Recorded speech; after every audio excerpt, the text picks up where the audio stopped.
Ukraine's brave and brilliant response to Russia's attack is rightly being celebrated across the world, but it might be obscuring a growing danger. While the assault on Kyiv and the surrounding region has failed, Moscow's strategy in the south and east of Ukraine could well succeed. If it does, Russia will have turned Ukraine into an economically crippled rump state, landlocked and threatened on three sides by Russian military power, always vulnerable to another incursion from Moscow. It will take much more military assistance from the West to ensure that this catastrophic outcome does not come to pass. As Can Kosapoglu, a military scholar and strategist, presciently pointed out in the first few weeks of the war in an essay for the Hudson Institute, there are two distinct wars taking place in Ukraine, one in the north and one in the south. And the latter has been radically more successful for Moscow than the one in the north. Russia has been able to move forces and supplies out of its bases in Crimea and capture the cities of Melitopol and Kherson, while surrounding the city of Mariupol. The latter is now encircled and invaded by Russian troops, and Ukrainian forces trapped in there cannot be resupplied. Ukraine's access to the Sea of Azov has been blocked, and as Kasapoglu points out, Russian forces now have a contiguous land corridor from Crimea deep into Donbass. They are also trying to move west from Kherson to Odessa. Odessa is the prize. As the main port from which Ukraine trades with the world, it is the most important city for Ukraine economically. It's also a city replete with symbolic significance.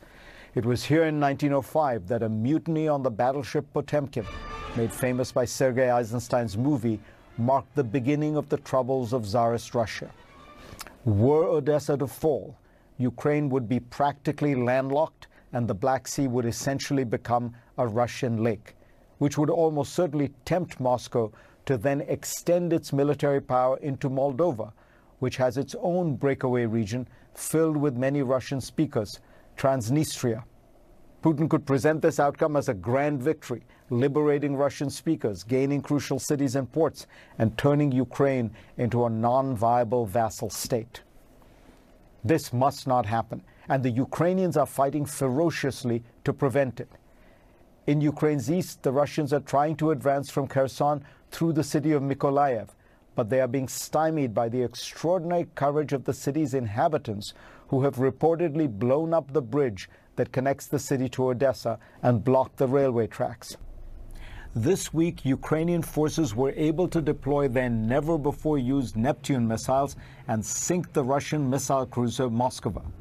Still, it's important to remember that before the invasion, Russia had a 10-to-1 advantage in defense spending over Ukraine, and Putin seems determined to press on no matter the costs. So what can the United States and the West do?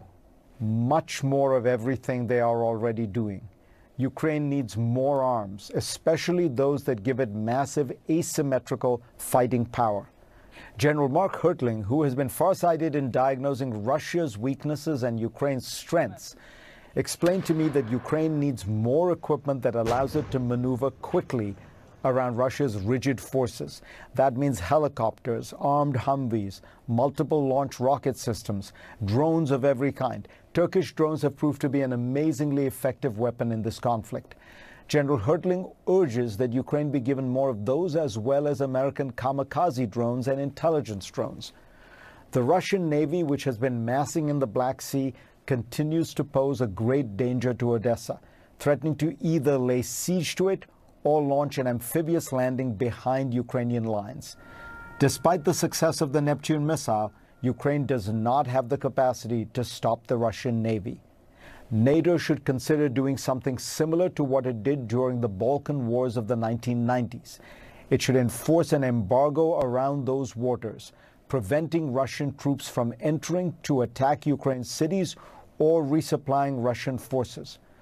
NATO ships would operate from international waters, issuing any approaching ships notice to mariners that NATO forces are active in the area and warnings not to enter.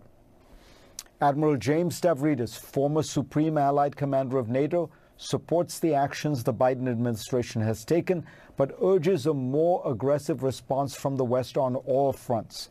Give Ukraine fighter planes and air defense systems, he tweeted. Help it with cyber attacks and give it anti-ship missiles to sink Russian ships in the Black Sea. The United States has appropriated about $16 billion in aid to Ukraine. Meanwhile, the world is expected to pay about $320 billion to Russia this year for its energy. Economic sanctions will not force Putin to end the war as long as this gaping loophole exists.